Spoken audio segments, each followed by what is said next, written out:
ইল্লাল্লাহ, লা ইলাহা ইল্লাল্লাহ মুহাম্মাদুর রাসূলুল্লাহ। এলো রে ধরার বুকে আমার রাসূলে মাকবুল, তার কালেমা পড়তে রে ভাই কেউ করো না ভুল। বলো লা ইলাহা ইল্লাল্লাহ মুহাম্মদ রাসূল। এই কালেমা পড়লে পরে নারায়ে তাকবীর, এই কালেমা পড়লে পরে নাজাতে পাবি রোজ হাসরে, অনাসে পার হবি তুই পুলসের হাতের ফুল। বলো লা ইলাহা ইল্লাল্লাহু মুহাম্মদ রাসূল। আল্লাহ রাসূল মানুষকে বলতে লাগলেন, ওগো তোমরা একালানুগত্য করো, আল্লাহ ছাড়া কোনো মাবুদ নেই। এই কথাটা বলার জন্য অমুসলমানেরা মেনে নেয়নি, অমুসলমানেরা মেনে নেয়নি। আল্লাহর নবীকে পাগল বলেছিল, ঠাট্টা করেছিল, উপহাস করেছিল। অপরদিকে হাজারো বেদিন মুশরিক বিধর্মী ছেলেরা ইসলামকে ভালোবেসে কালেমা পড়ে মুসলমান হয়েছিলেন। আচ্ছা, আমি যে কথাগুলো বলছি আপনারা বুঝতে পারছেন? কোনো অসুবিধা হয় না? না খুব তাড়াহুড়ো হচ্ছে আমার? জি মাশাআল্লাহ, আলহামদুলিল্লাহ। তো আল্লাহ নবীর কাছে সেই যুগে, সেই কালে, সেই সময়ে যারা মুসলমান হয়েছিলেন তারা হলেন, জোরে বলেন, সাহাবী। তারা হলেন সাহাবী। আপনারা বহু আলেমের মুখে, বহু বক্তাদের মুখে, বহু মৌলানার মুখে এই সাহাবীদের ইতিহাসটা শুনেছেন। শুনেছেন না শোনেন নাই? শুনেছেন। নবীর সাহাবী হযরতে বেলাল কৃতদাস গোলাম উমাইয়ার কৃতদাস, কালেমা পড়ার জন্য, মুসলমান হওয়ার জন্য, ঈমান আনার জন্য হায় হায় মক্কার কাফেরেরা তারা হাতে পায়ে দড়ি বেঁধে মরুভূমির মাঠে মাঠে টেনে টেনে নিয়ে বাড়িয়েছেন, তবু এই বেলাল ইসলাম থেকে সরে যায়নি।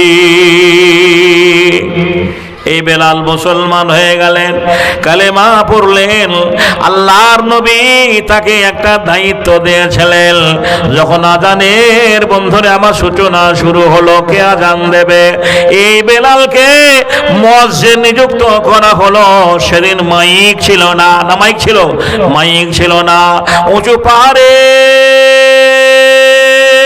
উঠে আল্লাহু আকবার, আল্লাহু আকবার আজান দিয়েছিলেন এই বেলাল। সেদিনের ঈমানটা মজবুত ছিল। মাঠে কাজ ফেলে যে যাই করছে, কোদাল তুলে ধরতে শুরু করেছেন। মাঠে কাজ করছে, খেতে কাজ করছে, আজান শব্দ শুনে ছুটেছেন। আর আমরা আজান হয় মসজিদের পাশে চায়ের দোকান, আমরা চা খাই, গল্প করি, কিসসা করি, চুগলামো করি, গীবত করি, মসজিদে আজানের দিকে আর গুরুত্ব দেই না। জোরে বলেন ঠিক না বেঠিক? জান্নাত পাবো ভাই? জান্নাত পাবো? মাইক আজান হচ্ছে, মসজিদের পাশে চায়ের দোকান বসে গল্প করছো। হাজারো মুসল্লি নামাজ পড়তে গেল, তারাও নামাজ পড়তেছে, তোমার সঙ্গে চা খেলো। জি বন্ধুরা আমার, ভাইয়ের আমার, একবার নামাজের কথা তোমাকেও বললো না। হায়রে আফসোস লাগে। আর আমরা মুসলমান বলে দাবি করি। যেদিন মদিনার মতো বেলাল আজান দিয়েছিল, আর যারা সেই যুগে ঈমানওয়ালা ঈমান এনেছিলেন, আজান শুনতেই নামাজ পড়তে গেলে তাইয়া রোজা মুসলমান আজান শোনার সঙ্গে সঙ্গে সংসারের কাজ ফেলে দৌড়ে মসজিদে নববীতে হাজির হয়েছেন। ওই রকম দিন যেদিন পশ্চিম বাংলার মাটিতে আসবে, ভারতের মাটিতে আসবে, মুসলমানরা যদি মাঠের কাজ ফেলে মসজিদে দৌড়ে যাবে আজান শুনতেই, নামাজ পড়তে গেলে তৈরি যাও। আমি কথা দিয়ে যাচ্ছি, আমি বেঁচে থাকবো না, চলে যাব। সোশ্যাল মিডিয়ায়, মোবাইলে ক্যাসেটটা থেকে যাবে। সেদিন তোমাকে কেউ বেইজ্জতি করবে না, তোমাকে অসম্মান করবে না, তোমাকে সবাই সালুট জানাবে, কুর্নিশ জানাবে। কেননা মহানবী মুহাম্মদুর রাসূলুল্লাহ সাল্লাল্লাহু আলাইহি ওয়াসাল্লাম ১৫০০ বছর পূর্বে বলে গেছেন, এটাই আমার জীবনের অন্তিম হজ। আগামী দিনে তোমাদের সঙ্গে দেখা নাও হতে পারে। তোমরা শ্রমিকের ঘাম শুকাবার আগে পয়সা মিটিয়ে দিবে, দাস দাসীর প্রতি সদ্ব্যবহার করবে, ইয়াতীমের হক নষ্ট করবে না, বাপ মার প্রতি, তোমার বাপের মা বাপের পায়ের নিচে তোমার জান্নাত, তোমরা বাপ্পাকে কষ্ট দেবে না, আঘাত দেবে না। আর তোমরা তোমাদের কাছে দুটো জিনিস দেখে গেলাম, একটা আল্লাহর কোরআন, নবীর হাদিস। হাদিস ও কোরআনের অনুকূলে যদি চলো, বিশ্বের সমগ্র জাতি তোমাকে স্যালুট জানাবে। একটা লরির দাম 20 থেকে 25 লাখ টাকা, ভালো করে বুঝুন। ওই লরি ড্রাইভারের ডান সাইডে একটা সামান্য 300 টাকার আয়না লাগা থাকে, থাকে না থাকে না জোরে বলেন? এই 300 টাকার আয়না লাগা থাকে, আর বাম সাইডে একটা খালাসি বসে থাকে। এখন লরিওয়ালা যদি মনে করে যে আমি 25 লাখ টাকা দিয়ে লরি কিনেছি আর 300 টাকার আয়না রাখবো, ওকে খুলে ফেলে দেবো। বন্ধুরে আমার, ওই সামান্য ছোট্ট একটা আয়নার জন্য গাড়িটা অ্যাক্সিডেন্ট করবে, বলবেন কেন? ড্রাইভার গাড়ি চালার ওই আয়নার সাহায্যে পিছনের গাড়িগুলো ফলো করে। যদি স্পিড গাড়ি আসে, পুলিশের গাড়ি আসে, সাইড না দিলে ওর পাছা লাল করে দেবে। বন্ধুরে আমার, ভাইয়ের আমার, বলতে যাচ্ছিলাম শুধু আয়নার সাহায্যে নয়, সে আসাম থেকে চা লোড করে কলকাতার মাটিতে পৌঁছায়। আর ওই যে আর একটা রয়েছে, খালাসি কাজ করে, মাঝে মাঝে খৈনি ডলে দেয়, বিড়ি ধরিয়ে দেয়, আর বলে সামনে গাড্ডা হয়, লেডিজ হয়, বাম্পার হয়। সুবহানাল্লাহ। বন্ধুরে আমার, ভাইয়ের আমার, অনুরূপ একটা 25,000 টাকার গাড়িতে 300 টাকার আইলা লাগানো থাকলে যেমনি বন্ধুরে আমার বেপরোয়া ভাবে গাড়িটা চালানো যায়, কোনো অসুবিধা হয় না, অ্যাক্সিডেন্ট হবে না, নিরাপদে পৌঁছে দেয় মুসলমান। তুমি যদি শরীয়তওয়ালা হতে, নামাজি হতে, দাড়িওয়ালা হতে, টুপিওয়ালা হতে, সুবহানাল্লাহ, নবীর একটা সুন্নাতকে জিন্দা রাখতে, তাহলে বিশ্বের সমগ্র জাতি তোমাকে বন্ধুরা আমার স্যালুট জানাতো। তোমায় ভুলেছি, কোরআন ছেড়েছি, তাই বুঝি এই অপমান। তোমার দুনিয়ায় দুশ্মনী লীলা, চেয়ে দেখো রহমান। আমরা কোরআন ভুলে গেছি, নবীর হাদিস থেকে সরে গেছি, এটাই বাস্তব।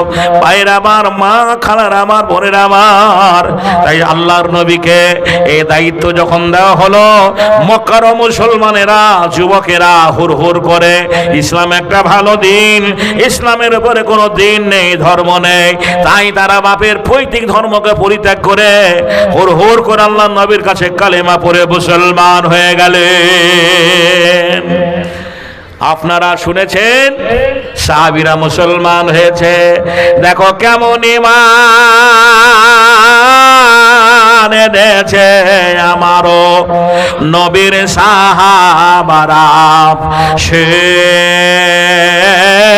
যুগের সাহাবারা।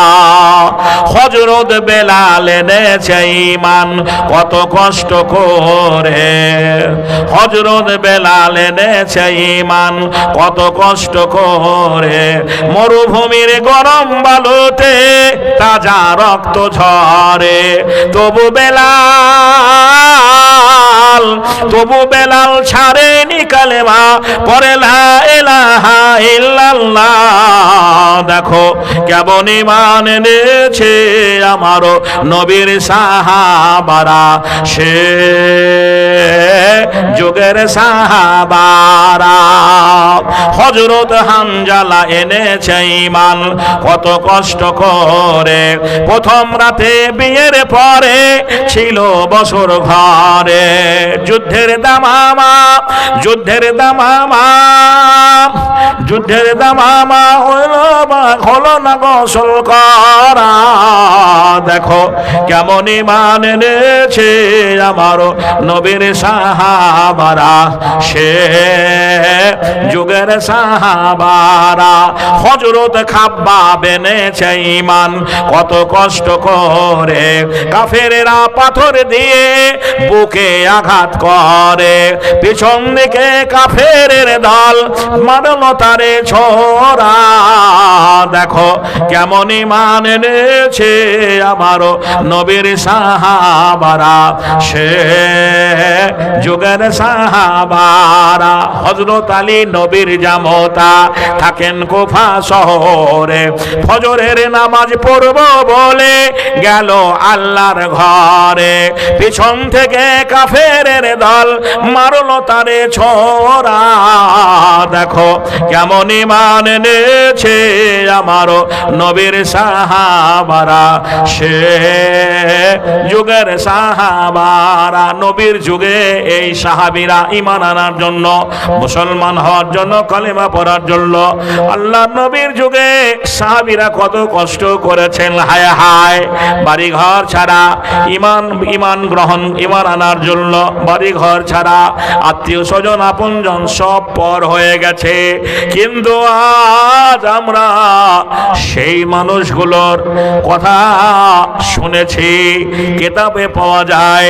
বন্ধুরে আমার, সাহাবীদের করুণ ইতিহাস, হেকায়েতে সাহাবা লেখা রয়েছে। একটা ঘটনা আপনাকে বলবো, দিনের জন্য, ইসলামের জন্য মুসলমানরা কি করেছেন। আল্লাহর নবী বদরের যুদ্ধে গিয়ে দেখেন চাচা জানের লাশটা খুঁজে পাওয়া যায় না। দেখেন হাজারো লোকের ভিড়ে একটা জায়গায় পড়ে আছে।